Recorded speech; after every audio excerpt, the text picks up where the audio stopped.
Hello hello बबुआ के पापा। हाँ हम बोलतनी। का जी घरे नहीं खियावे के का के धनी? अरे हाँ का भइल? सुनी सुनाव। घरवा में छोड़ के राजा जानी,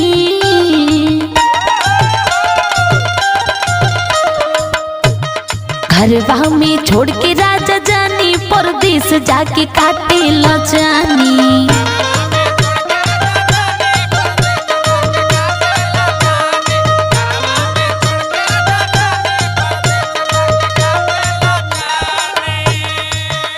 अच्छा ये बात बा। हाँ इहे बात बा। अरे दानिया हो धनिया कितना परेशानी में बालू तू हो। इहे न समझावे की कोशिश करता नहीं हो तो सुनो सुनाई। बुझी ले रानी परेशानी,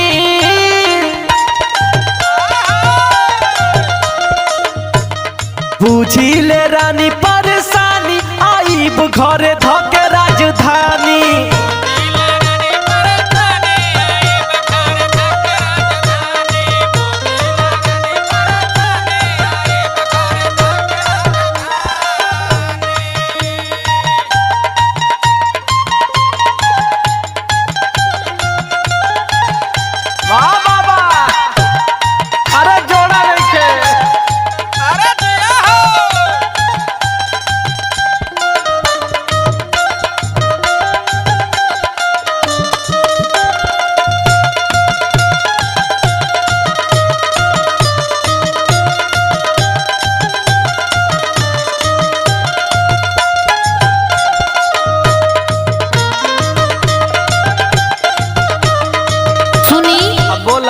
गौना करा के हाँ हमके घरे छोड़ के रहुआ जाके उजे चानी काटतानी आ हम इजे जुदाई में मरतानी।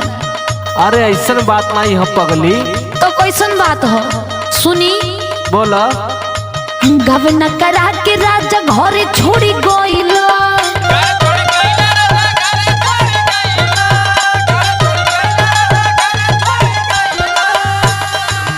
और सुना। बोला।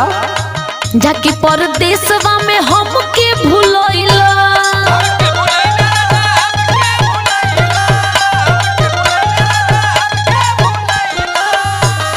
अरे ना रे पगली, ते तो हमार जान हवे।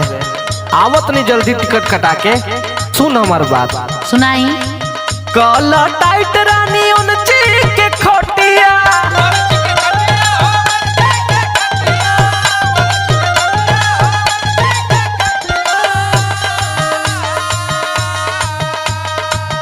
अरे ना रे पागल, ऐसा कोनो बात नहीं है। हमार बात सुन। सुनाई। कुछ दिन सूत रानी दाबी के तो किया,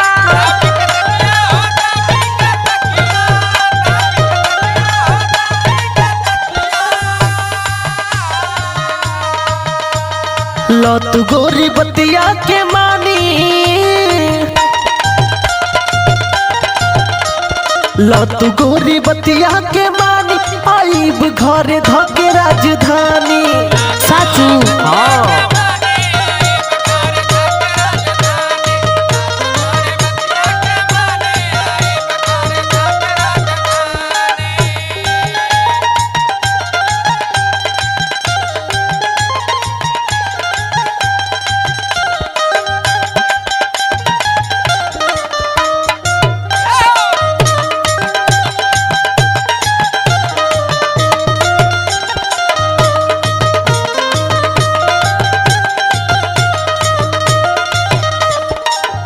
अरे तुहार कौन भरोसा बा।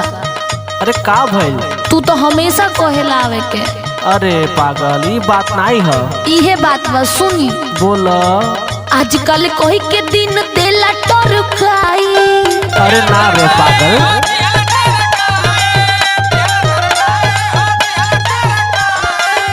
रउआ की का पता कितना दुख में बानी हम। का भइल? सुनी। खोजत दहिया अब से जपो लड़ाई। अच्छा ये बात बा।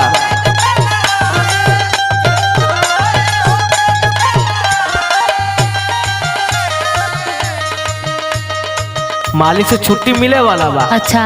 और जैसे मिले तो वैसे धक से गाड़ी धक के हम आवत। अच्छा। सुन।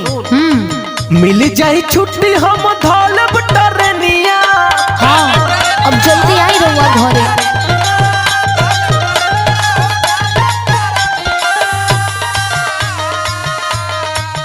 और बात सुन हमार, सुनाई।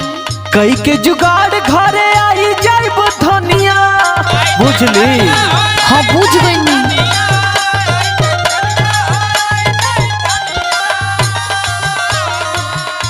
हमार लास्ट बात ते सुन का इरशाद जी तो बुझे परेशानी,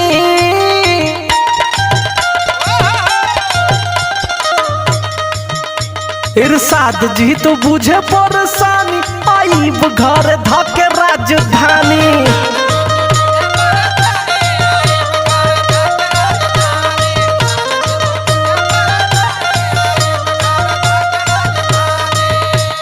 घरवा में छोड़ के राजा जानी परदेश जाके काटे लचानी। बुझिल रानी परेशानी, आईब घरे धके राजधानी। घरवा में छोड़ के राजा जानी परदेश जाके काटे लचानी। बुझिल रानी परेशानी, आईब